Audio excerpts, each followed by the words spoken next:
గత 5 సంవత్సరాలుగా నలిగిపోయి ఇక్కడికి వచ్చి రోడ్ల మీదకి వచ్చి ముళ్ళ కంచెల మధ్యలో కూర్చొని పోలీసు లాఠీ దెబ్బలు తిని కేసులు పెట్టించుకొని ఇంట్లో పెద్దవాళ్ళని కానీ చాలామందిని 2000 పైచులకు రైతులు ప్రాణాలు కోల్పోయి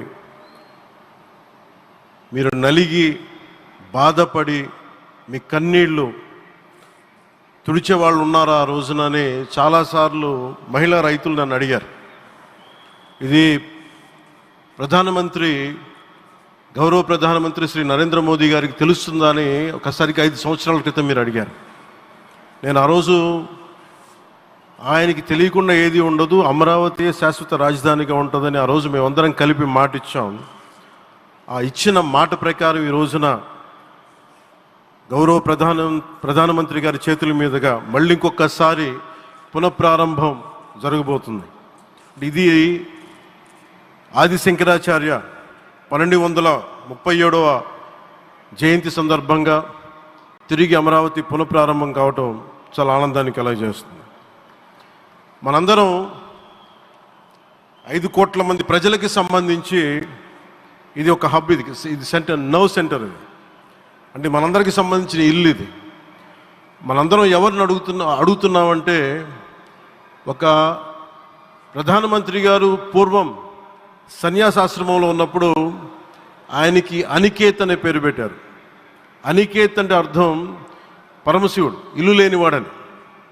అలాంటి ఇల్లు లేనివాడు, కుటుంబం లేనివాడు 5 కోట్ల మంది కుటుంబాలకు, 5 కోట్ల మంది ప్రజల కోసం, ఎన్ని కోట్ల కుటుంబాల కోసం మనందరికీ రాజధానిలో ఒక నగరం నిర్మించడానికి, ఇల్లు నిర్మించుకోవడానికి ఇల్లు లేకుండా 140 కోట్ల మంది ప్రజల బాధ్యత తీసుకొని కశ్మీర్ నుంచి కన్యాకుమారి వరకు, అక్కడ కామాఖ్య నుంచి ద్వారకా వరకు ప్రపంచమే, మన దేశమే తన కుటుంబంగా చేసుకుంటూ ఈ భారతదేశమే తన ఇల్లుగా చేసుకొని తిరిగి పునఃప్రారంభానికి విచ్చేసిన గౌరవ ప్రధానమంత్రి శ్రీ నరేంద్ర మోదీ గారికి మనస్ఫూర్తిగా మన అందరి తరపున, ఆంధ్రప్రదేశ్ ప్రజలందరి తరపున, అమరావతి రైతాంగం తరపున, ఆడపడుచుల తరపున వారికి చేతులెత్తి హృదయపూర్వక నమస్కారాలు తెలియజేస్తున్నాం.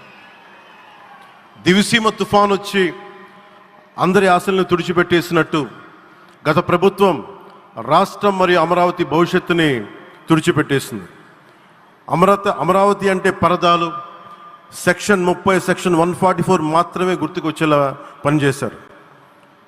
నువ్వు ధర్మం కోసం నిలబడితే ధర్మం నువ్వు నిలబడేలా చేస్తుంది అనే విధంగా ఆ రోజున అమరావతి రైతులు, రాష్ట్ర ప్రజలు ఈ ధర్మ యుద్ధంలో విజయం సాధించారు.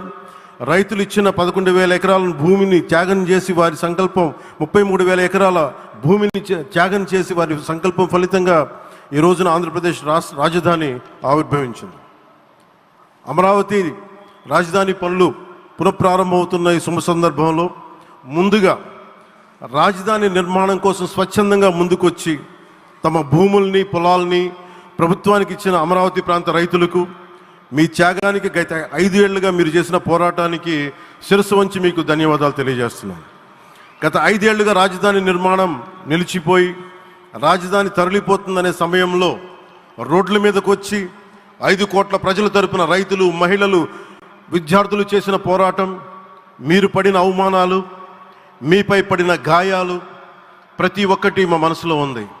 ఆ రోజున దివ్యాంగులను కూడా లాఠీ దెబ్బలు నా గుండెలు ఇంకా సజీవంగా ఉన్నాయి. ఆ బాధ మేము మర్చిపోలేదు, ఎవరిని మర్చిపోనివ్వలేదు. అందుకని దానికి సజీవ సాక్షి ఈ రోజున తిరిగి పునఃప్రారంభానికి గౌరవ ప్రధానమంత్రి గారు రాక, ఆ రోజున మహిళలు, విద్యార్థులు చేసిన పోరాటం, మీరు పడిన అవమానాలు, మీపై పడ్డ గాయాలు ప్రతి ఒక్కటి మనసులో ఉంది.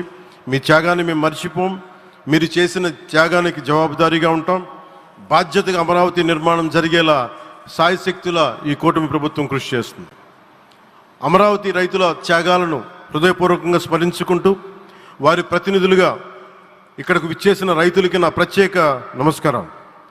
ఈ పోరాటంలో వారికి ప్రతినిధులుగా సన్మానం అందుకుంటున్న మహిళా రైతులు పాత్ర, ప్రత్యేకించి అమరావతి మహిళా రైతుల పాత్ర చాలా అభినందనీయం.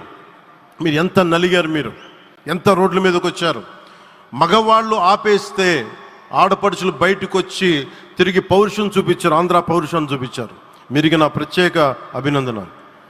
వాళ్ళు చూపిన సాహసం, సహనం అందరికీ ప్రేరణగా నిలుస్తాయి. వేదిక మీద ఉన్న నా మంత్రివర్గ సహచరులకి, గౌరవ ప్రధానమంత్రి శ్రీ నరేంద్ర మోదీ గారికి, విజనరీ అయిన గౌరవ ముఖ్యమంత్రి శ్రీ నారా చంద్రబాబు నాయుడు గారికి, సోదరులు లోకేష్ గారికి, గవర్నర్ గారికి ప్రత్యేకించి నా హృదయపూర్వక నమస్కారాలు, ధన్యవాదాలు తెలియజేస్తున్నాను. అలాగే ఇతర సహచరులకు, సభకు హాజరైన వారికి, రాష్ట్ర ప్రజలకు కూడా నమస్కారాలు తెలియజేస్తున్నాను.